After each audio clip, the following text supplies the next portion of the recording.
Greetings! For the third video in this Watercolor for Beginners series, we'll be talking about mixing colors. Since our paint palette has only 3 colors, we have to mix them together to get the rest of the color spectrum. At this point, it's useful and practical to consider making a mixing chart or a mixing circle.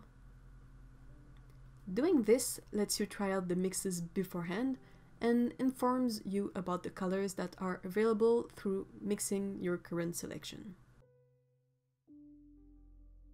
With a set of 3 colors like our current one, I prefer to go for a mixing circle. I will make mixing charts when I have sets of 5 colors or more. For 3 colors, I prefer the circle because it shows a gradation in the mixes. To prepare the diagram, all you need is a waterproof pen and a sheet of watercolor paper. You draw 3 circles in a triangular formation, freehand or using anything round you have around, with enough of a distance between them. The idea is to have them as if they were equidistant on a transparent circle. You can label each of the circles with the color's name or the pigments. While we let this dry, we return to our palette to prepare 3 small pools of very pigmented washes, 1 for each color. First, wet your clean brush and don't remove too much water from it. Bring it to the clean space next to the first paint and drop some of the extra water there. Then, we go to the paint and load some pigment on the brush. Once the brush is loaded, we go to our palette and work the pigments in the water there. If it's too dry, we can add more water in. Repeat the loading and dropping of pigments until you get an intense wash.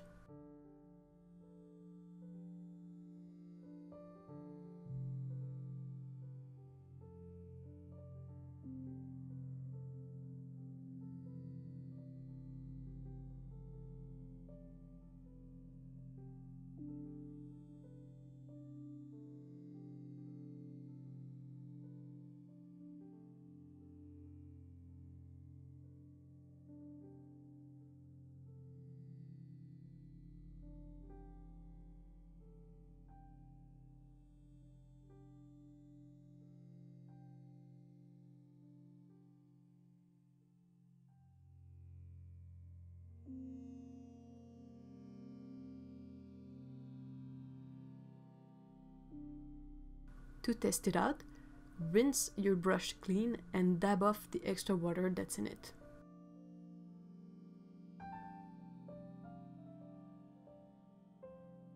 Pick up some of the wash and test it on your sheet of paper.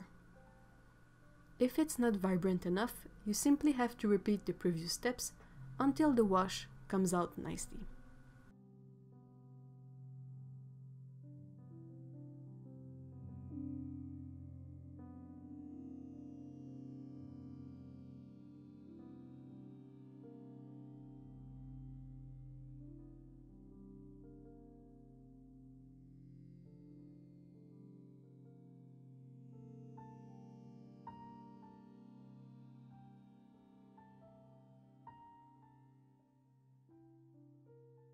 If your wash is to your taste, you can move on to the next color and repeat the steps to create a second and a third pool of intense color wash.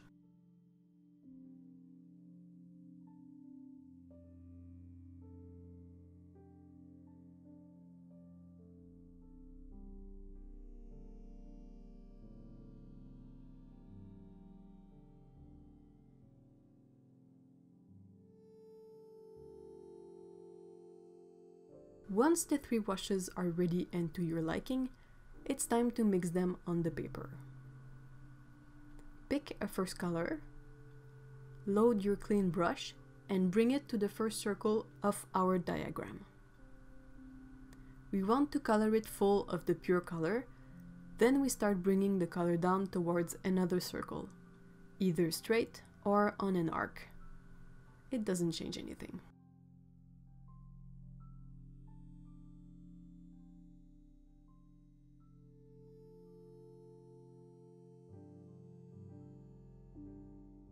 Once we are a bit past halfway there, we stop. Rinse the brush, dab off the extra water, and load a new color in the brush.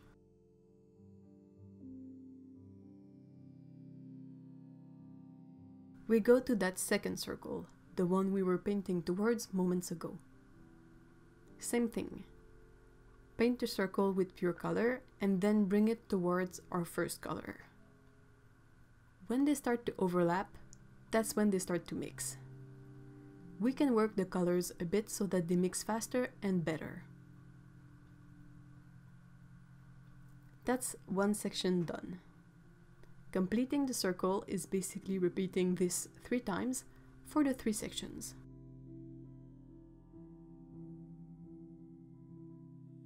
The paints should mix together naturally and give you a good range of variants you can mix.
Doing this shows how your 3 primary colors, cyan, magenta, and yellow, mix into the secondary colors, green, orange, and purple.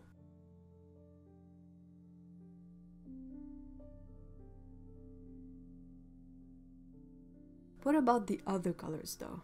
The grays, browns, and the more muted shades. The other colors come about when you mix different ratios of your 3 primary colors. Since that's all we have as source material, everything we can mix necessarily comes from those 3. We've already taken care of all the mixes made with 2 colors when doing the mixing circle, so we are at the point where we mix all 3 colors.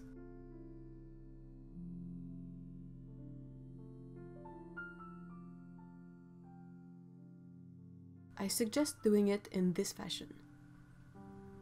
You start by mixing 2 of your colors in a ratio that highly favors one of them. Like you mix a lot of one color with a bit of another color. I started with a violet made from a lot of cyan and a bit of magenta.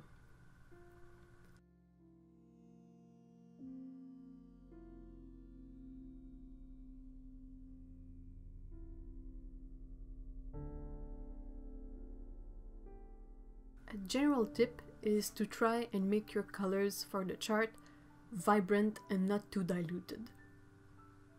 It's good information to have the colors be as strong as possible, since you know you can always make them lighter by adding in water.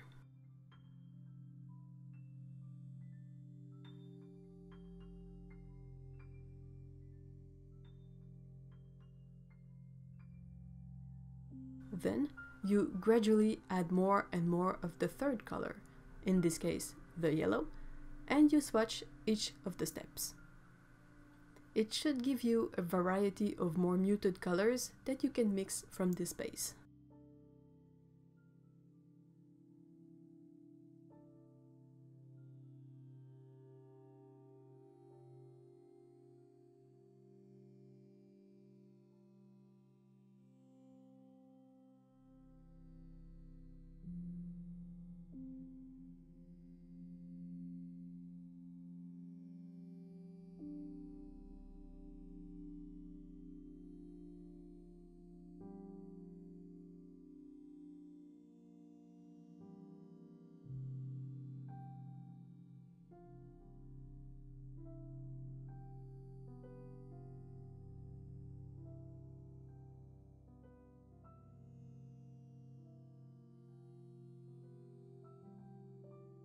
Once your mix is almost to the full third color, you can stop. Rinse off your mixing area and start with a new mix of 2 colors.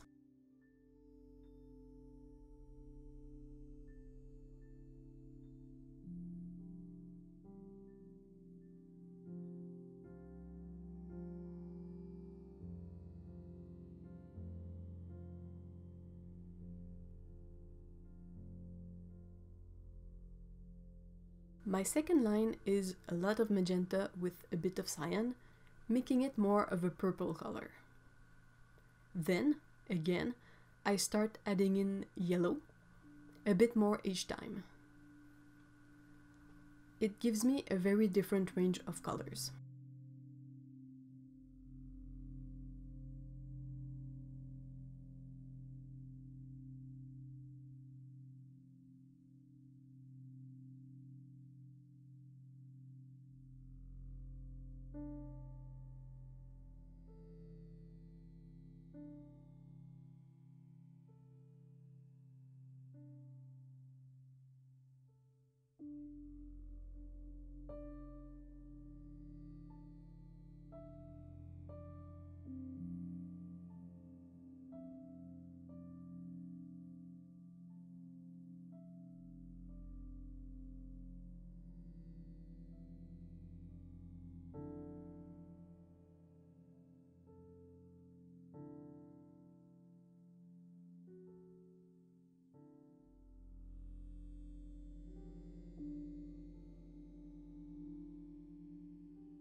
In all, we do this 6 times to cover all the colors from our primary set. By doing this, we can find darker blues, browns, muted greens, dusky pinks, etc. This is an excellent reference for when we start painting, so we can easily know how to mix one specific color.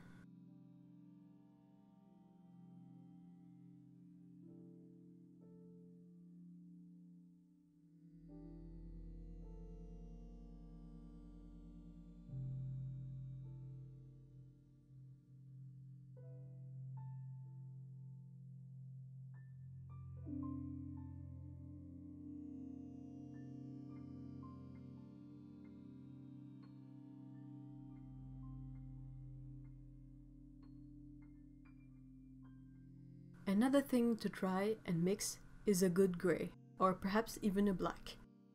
The ability to mix a black depends on the depth of your primary set and how much water you mix in, but a grey should be manageable at least.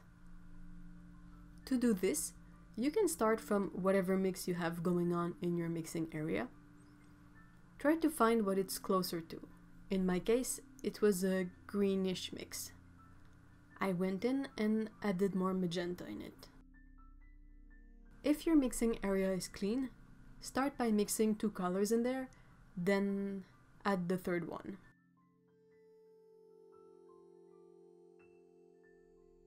If you're looking at your color and you're not quite sure which color to add in, you can refer to the mixing circle we did at the beginning. Try to find what constitutes the mix of your current color or the dominant color of your current mix. So if you look at your color and you can identify that it's mostly green, if you look on your circle, you can see that opposite the green is the magenta color. So that informs you that you have to add in some of the magenta color to help bring your mix to a more neutral color. If you look at your mix and it looks orange, then you have to add in blue. If it looks purplish, you have to add in a bit of yellow. Basically, you try to find what would be the main pigments that constitute your current color, and you try to add of the third one.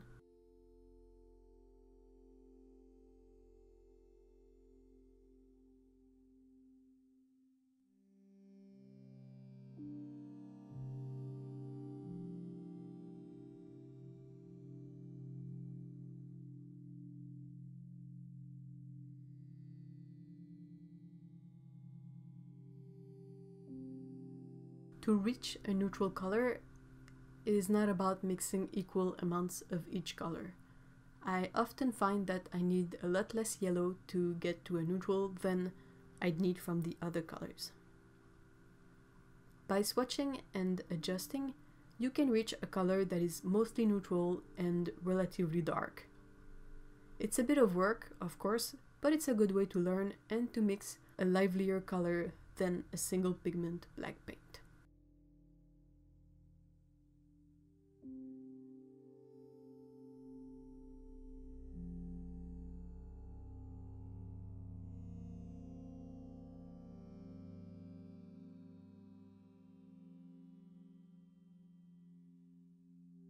Once that is done, the last thing to try here is to see how easy it is to reproduce a color from our chart. The way I proceed to reproduce a mix is that you look back to the lines of mixes we made and you try to find the color you want. In my case, I want to try and reproduce one of the muted pinks. I see what was my starting mix. It was a yellow-green, so I try to mix a new yellow-green that is similar with my yellow and my blue. And once I have a green that feels similar, then I just have to add in magenta gradually until I reach the color I want from that line. It's a fairly simple process and it makes reproducing a color quite easy.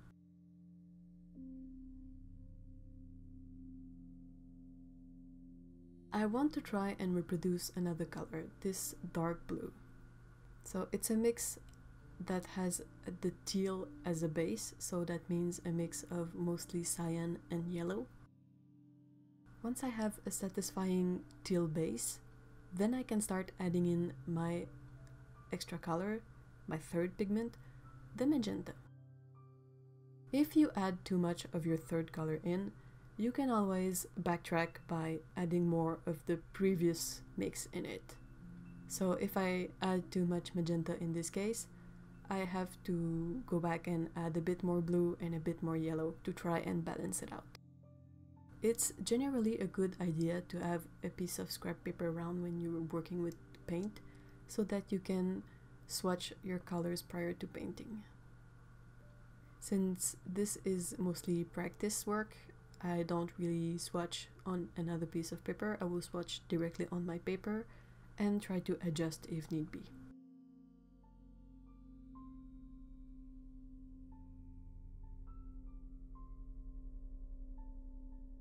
I'm gonna go and mix a third color. I'm gonna try to reproduce this brown. My starting mix is made from the magenta and a bit of the cyan. Once I get the shade that looks similar to my starting base, then again I rinse my brush and I go and I add in more of the third color until I reach the mix I want. As you can see, it's fairly simple, and it's made fairly simple because we took the time to do the mix charts. So we have a very good reference on how we can use these three pigments to paint almost anything.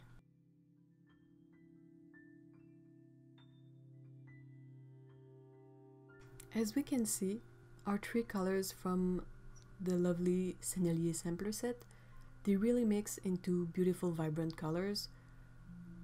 They are quite rich on their own.